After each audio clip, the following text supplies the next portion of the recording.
What do you think was the worst move of the Penguins this offseason? I think so far my worst move is the lack of moves. And by lack of moves, I already mentioned the lack of splash earlier. We don't need to do too much more of that. But much like me and you, Berlansky, just talked about, or Belsky, I should say. Sorry, I'm still getting used to that. I would say not having Crosby signed yet still. Again, it is still nothing to worry about, but the fact that it has still gone on for this many weeks and the waiting game is still being had, like we said, the longer it goes on, the more speculation is going to come up, and just something needs to get done there. I get that they're all trying to be private and hush-hush about it, but a little bit of vocalness would be helpful for a lot of people, especially if speculation does start kicking up again. Again, not at the moment, not yet, but soon enough. Yeah, we talked on Tuesday about that a little bit, that, if this gets past his birthday, which is August 7th, then there's going to be a lot of people that start the chirping a little bit more, even though they were just shut down by by Rossi on July 8th. They're starting to get a little bit nervous, and there's starting to be a little bit of rumbling outside of the city of Pittsburgh about this. Do you have any thoughts on the non-signing so far of Sidney Crosby, Jeff? I mean, it's just any time the conversation even comes up about Sid not finishing in Pittsburgh, regardless of whether it's founded or not, it just makes my stomach hurt, and I don't want to think about it, because as a sports fan, I would be glued to the television if he signed in Montreal or did some crazy thing like that. It would be the most consequential thing that's happened in ice hockey, period, in the world since I started following not that long ago.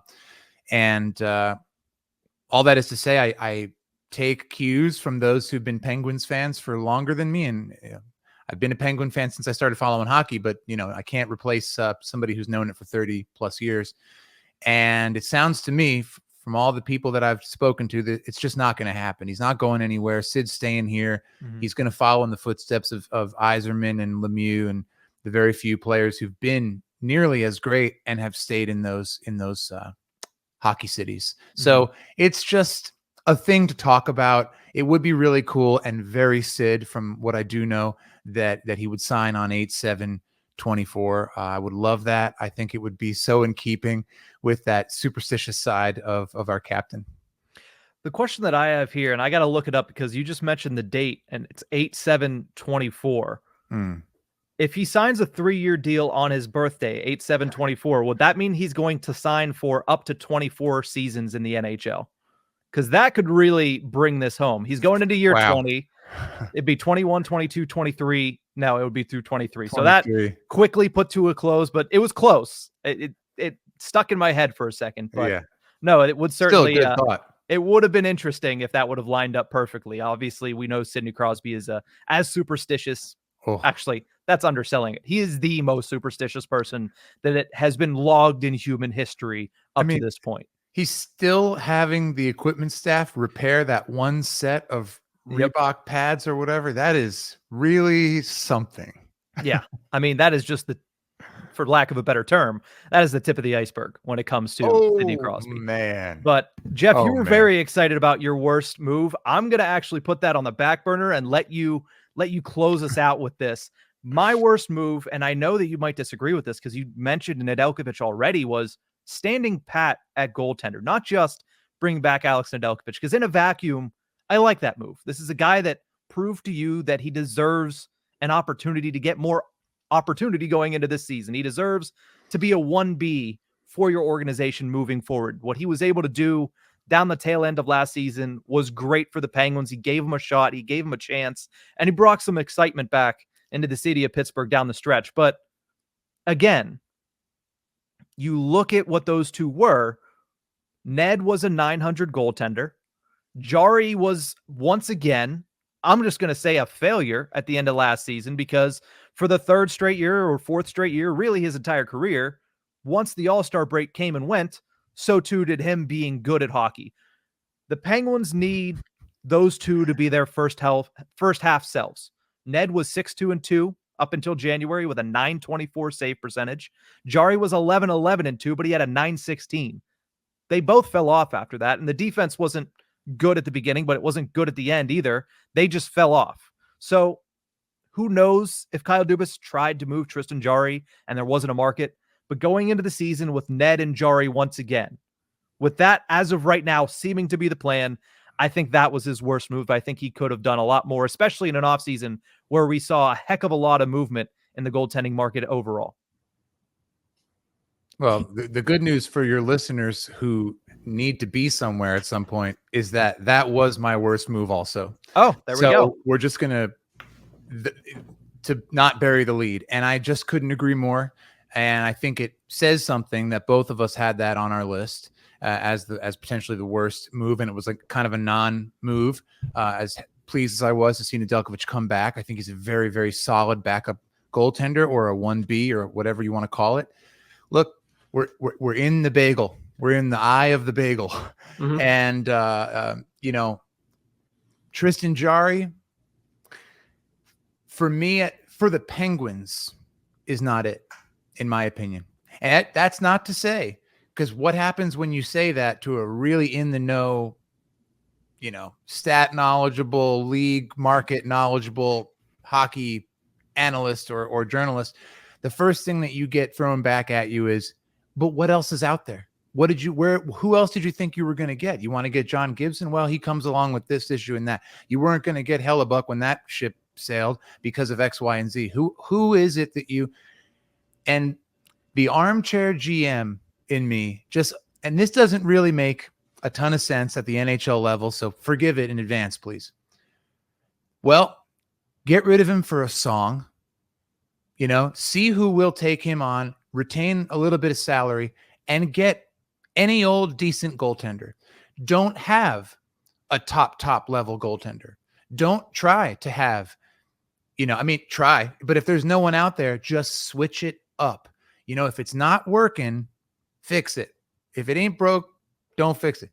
If it's broken and the relationship between Jari's process and what we see on the ice year in, year out, and in different ways, sometimes it's an injury issue. Sometimes it's didn't play that great under the bright lights of the playoffs and in the one real chance that he had, or, very few chances that he had when he wasn't injured. It's just the chemistry between this organization and this player, to me, just is not, it's not there.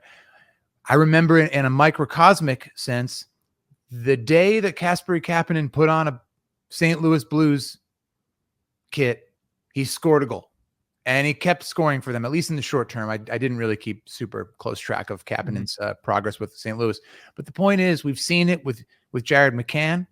We've seen it with other players, Daniel Sprong. Almost anywhere else he's gone after the Penguins, he's done somewhat better than he did here. That's probably not the best example, but there's somebody. We did mention Murashov before. I know he's not ready yet, but look, folks, like, Ned's pretty darn good. There's some other pretty darn good goalies out there, and you just never know what you can get done. It's somebody with the right personality. The team plays in front of that goaltender in a certain way. We saw that with Nedeljkovic. Somehow the team felt a spark playing in front of him, particularly on nights when Jari would be pulled, Ned would come in, or Ned would start the game, and there was like a punkness to it, like a cool new band, like Nirvana before Nevermind came out. Like, they were just out on the circuit. A lot of people already knew about them.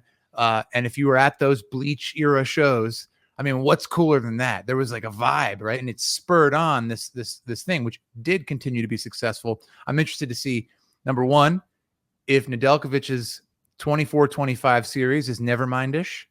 And then number two, there's not, right? You guys, Jari's here for the first game of the season. He's going to play or be dressed for Penguins Rangers at PPG Paints Arena, right? He's going to be a Penguin going into the season. There's no, right? Most likely, yeah. It's just going to be the situation it is, because I think the kind of what we're all getting at here is that the worst move is the fact that there hasn't been a move, because while Nedeljkovic staying in might be good or bad for whatever reason that you think, everyone was expecting Jari to be dealt, and it hasn't happened. So where do the Penguins go from here? It's going to be just the same duo, but they have Joel Blomqvist waiting in the wings for some sort of bomb to drop, if one even happens, or if someone gets hurt and he has to come in. Yeah, we'll see what happens during the season. It could be an entertaining trade deadline. There's always that to look forward to too. I mean, yes, Nedeljkovic is around for a couple seasons, but if he plays pretty well, that's a movable deal. If Jari isn't doing well, someone might take a flyer on him. If Jari is playing well and Nedeljkovic is playing well, see who you can get, see what you can get in return, especially if Blomqvist is doing good. There's all kind of possibilities that can happen with this goaltending duo or trio as the season progresses even. Mm-hmm. Yeah. It is going to be, it is going to be huge for the Penguins this year. What happens in net? Do they end up trading Jari at some point?